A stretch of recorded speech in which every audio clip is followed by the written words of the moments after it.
guys, pakita ko sa inyo para magkuha ng ayan, kibit yung tawagin. Ayan, nakadikit sa bato yan. Saan? Pakita natin kung paano kunin. May nakita ka ba? Ito, payong-payong. Ito, payong-payong naman. Ayan, nadikit. Yan ang laman. Naman dagat. Ito, mga nahuli nila guys. Ang dami. Ayan o. Ayan. Anong pangalan nito? Kasmay. Ito, kasmay o. Nadikit yun. Didikit ka na laman. Ayan din. Malaking ano. Yung kasmay na. Yan. Ay, ito po guys.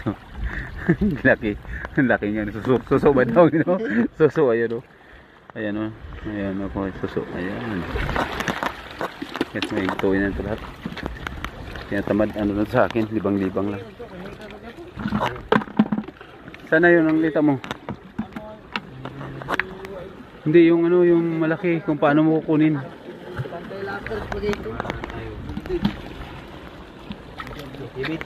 Kibit na. Ay, ito guys. Oh. Kibit. Yeah. Ay, putya na. Na ano, labas ang bituka. Wag ano, parang minarder mo. Saan pa? Bituka.